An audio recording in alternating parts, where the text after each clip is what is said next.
ఇప్పుడు అరణ్య వారు విత్తనాల దేశీయ విత్తనాలు వారి సంరక్షణ కోసం వారు చేస్తున్న వినూత్నమైన కృషి ఎంతో ఉంది. ఇప్పుడు వారిని వేదిక మీదకి రావాల్సిందిగా నేను ఆహ్వానిస్తున్నాను. ఈ సభకు ఈ సెషన్కు అధ్యక్షుడు వహించవలసిందిగా ఎగ్జిక్యూటివ్ సొసైటీ ఎకనమిక్ సొసైటీ కార్యదర్శి గారు శ్రీ జీవి రంగారెడ్డి గారు, అగ్రి ఆర్టికల్ సొసైటీలో కూడా వైస్ చైర్మన్ గారు, వారిని వేదికకి రావాల్సిందిగా మనవి. అగ్రి ఆర్టికల్ సొసైటీ ప్రెసిడెంట్ గారు శ్రీ జయ శ్రీకరావు గారు, భారతీయ రాష్ట్ర అధ్యక్షుడు, వారు కూడా స్టేజ్ మీద అందించవలసిందిగా మనవి. మీరు సమ్మమ్మ గారిని చూస్తూనే వారిలో ఉన్న ఉత్సాహము, వారిలో ఉన్న శక్తి మనందరూ కూడా దిగ్విజయంగా ప్రకటితమవుతుంది. వారి చిరునవ్వు చూడండి, వారి చిరునవ్వు చూడండి, ఎంత ఆత్మస్థైర్యంతో ఉన్నారు. అటువంటి వారు మనకు స్ఫూర్తి.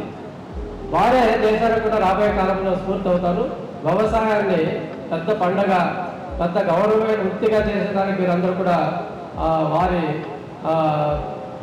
కృషి మనం ఎంతైనా మనం అభినందించాలి. ఇప్పుడు వారిని అనుభవాలు వాళ్ళు పంచుకుంటారు. రైతు మహోత్సవంలో 3వ రోజు కార్యక్రమంలో ట్రెడిషనల్ సీడ్స్ ఏదైతే సాంప్రదాయ విత్తనాలు ఆ పరిరక్షణలో వాళ్ళ జీవితం అంకితం చేసి ఈ ముందు తరాలకు ఈ సీడ్ ఏదైతే సాంప్రదాయ విత్తనాలు ఉన్నాయో అది ముందు తరాలకు అందించడంలో తోడ్పాటు వహించే అరణ్య గ్రూప్ నుంచి జైరాబాద్ నుంచి ఇద్దరు మహిళామణులు వచ్చారు. వారి అనుభవాలు, వారు ఈ సీడ్ సంరక్షణలో వాళ్ళ ఏదైతే అనుభవం ఉందో అది మనతో పంచుకుంటారు. ముందు తరాలకు కూడా ఇది మార్గదర్శకంగా ఉంటుంది. ఇప్పుడు సమ్మమ్మ గారిని వారి యొక్క అనుభవాలతో పాటు మన ఉన్న రైతులకు కానీ మిగతా సందర్శకులకు కానీ అమూల్యమైన సందేశాన్ని మార్గనిర్దేశం చేయాల్సిందిగా వారిని విజ్ఞప్తి చేస్తున్నారు. ఇక్కడ వచ్చిన అమ్మలకు, సార్లకు, రైతులకు అందరికీ నమస్తే. మాది జయగడ జనసంఘం మండల్, సంగారెడ్డి జిల్లా విడకన్న గ్రామంలో ఒక చిన్న రైతు. నేను అరణ్య సంస్థలో మేము ఒక 300 మందిని మందులు లేని వ్యవసాయం మీదనే మేము పనిచేస్తాము. అంటే అన్ని చిరుధాన్యాలు, నవధాన్యాలు, పప్పు ధాన్యాలు అవన్నీ కూడా మేము పండిస్తాము. మాది ఒక బండ భూమి, ఒక గట్టు భూమి అన్నమాట. మాకంత మంచి భూములు కూడా లేవు. వర్షాధార పంటలే మేము పెడతాము. నీళ్ళులే, కరెంటులే, మందులే. ఆ పంటల మీదనే మేము ఒక 30 సంవత్సరాల సంచి సాగు చేస్తున్నాము. ఆ పంటలు కూడా మేము రైతులకు అందిస్తున్నాము.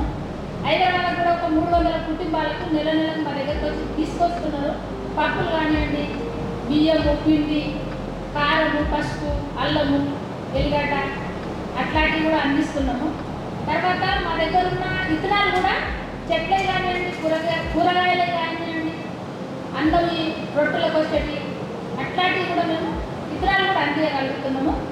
మీకు అందరికి నమస్తే. నేను ఒక చిన్న పాట పాడతా. వాటులేని అడవిలో నా భూములున్నాయో అన్నా, వాటులేని అడవిలో నా భూములున్నాయో అన్నా, వాటులేని అడవిలో ఆ పంట భూముల పంటలేసి చెట్టు పెట్టిన మాయన్న, పంట భూముల పంటలేసి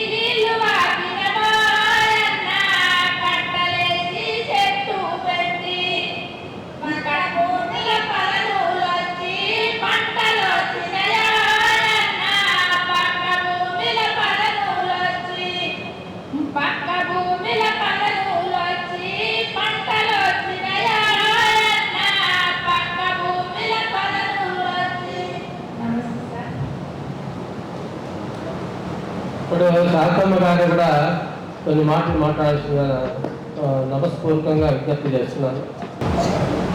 మాది బిడ్డ కన్యా, మేము చిన్న రైతులము, మాకు భూములు లేవు. మాకు భూములు లేక గవర్నమెంట్ ఇచ్చిన భూములు కొట్టుకొని అందులో బండ భూములు, గిల్ల భూములు, ఆ భూముల్లో మేము దున్నుకొని మేము పంటలు పెట్టుకుంటున్నాము. మేము ఏం పంటలు అంటే సజ్జలు, సామలు, కొర్రలు, తొగాళ్ళు పెట్టుకొని మేము అవే పంటలు చేసుకొని మేము ఆ పంటలు తింటున్నాము. మేము మా పిల్లలకు పెడుతున్నాము, మేము పెట్టుకుంటున్నాము. మళ్ళీ మాకు మిగిలినవి మేము అమ్ముతున్నాం, మళ్ళీ ఇక్కడ తెచ్చి అమ్ముతున్నాము.